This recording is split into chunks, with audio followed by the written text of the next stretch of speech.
I think it was painted, I think in the 80s, all reality. I mean, I think it was repainted in mid-80s. Okay.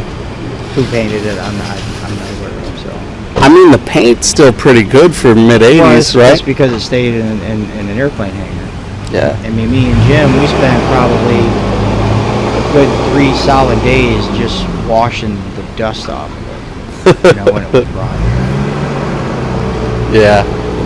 You had to go fill up an entire sewage treatment plant. It was nasty. It was definitely nasty, but didn't have to do too much on the outside, But mechanically, the guy Doyle that bought it off the original owners, and he went and did a bunch of mechanical work to it: new motor, tranny, drivetrain, tanks, everything but the airbags. That's the only thing that he didn't do on that. Okay. Exhaust and whatnot. Just because he wanted to make sure it was all, up and stuff. And we just went ahead and, between him and I and Hank, we just started messing around on the inside and just changed some things up on there. The original brochure. Oh, no way. 1977, yeah. See, it's got, it's pretty close to the paint scheme that's on here. Very close. But see, this is what this floor plan was. Now, actually, that's still a really nice decor for the 70s, because some of that is real ugly. Yeah, because you had your sleeping back there. You still had sitting and sleeping, because there was hooks here where the bed would go up, and you'd have another bed, and then that would go down. Well, it shows you right here, actually. Even back then, they had it all figured out already. And of course, this is different styles. Yeah, they did such a good job for it being a first-time run and everything like that. It was ahead of their time. And this is what I like, because they had all the different floor plans. Oh, cool. Very cool. And then just kind of shows you, as far as the strength and structure and the Onan generators and the drivetrain. But this is just a cool piece of literature to carry in here, because I get so many people that stop me and want to look at them, and then I say, oh, check this out. These we sand them down and reconditioned them. Okay. The countertop, Rob, he actually took 5 pieces and put them together to make this countertop here. And then as far as the walls, this is still the original walls. Okay. We went ahead and I put the tile up. I've never seen a coach with real tile inside, and so I kind of straightened up the wall, because they all have a curvature. I straightened that up to kind of give a little bit more of a, square look. And then the cabinets in the back, and you'd have to get with Jim on that, but he refurbished the cabinets, I think it was back in the 80s or early 90s, and he refurbished them.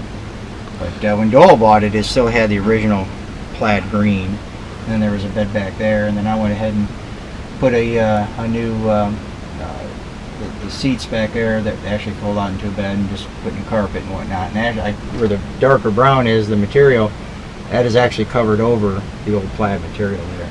Okay. We got rid of the green carpet, put brown carpet in. And, how's the tile holding up? You'd think the grout would start getting bad. Well, we're going on 2 months now. Wow. So it's hanging in there. It's taking all the movement and everything. What I did is I reinforced plywood in the back. Okay. And then I put the mortar, and then put the tile on that, and then grouted it. So it's pretty stable. It's not going anywhere. Okay. Let's put it that way. That's a nice pattern too, on that tile work. Everything. I wanted to have some colors that kind of pulled everything together in here. So these cabinets, you said Jim redid them several years ago. Yeah. Okay. You guys did a really good job finishing these cabinets. Yeah, Doyle actually sanded up, took them off, sanded them all down, and then in the inside, we went ahead and blacked out the inside with clear paint. Kind of finished that all off. Cool. We're going to recover that. We wanted to make sure that was actually going to work before we spent the money recovering it, but got that where that fits in there, and that folds out into my area right here real nicely. Okay. So you could actually see 4 adults in here now. I do all the exterior, and then this one here I did interior in this, and it only took me, after work, a couple hours every night, maybe month and a half, 2 months. Okay. So I mean, That's you know, not bad. once, you know, I mean, put in a few hours, you know, and every night, and next thing you know, it just starts transforming. But you, Did you do anything on the dash over here? Or? Jim had put the different dash Okay. components and whatnot in there when Doyle bought it, and then of course got the larger steering wheel in it. Okay. And, changed out the seats. I think were changed out prior to the other owners. Okay. But I still got to dye the dash, you know, and finish up the front. And so, but it's all stepping, you know. Yeah, man, it's coming along pretty good for being still in the process. You know, looks pretty sharp. Yeah, and this is all bamboo wood here. Okay. You know, made like a little bar area, and so. Cool. How do you? That's bamboo flooring. Okay. That's just attached to the walls. All right. Just like a laminate bamboo or No, a hardwood bamboo? It's the true hardwood bamboo. Cool. Yeah. That must have. There's probably about $400 just on that wall right there. Yeah, I was gonna say. I was gonna say.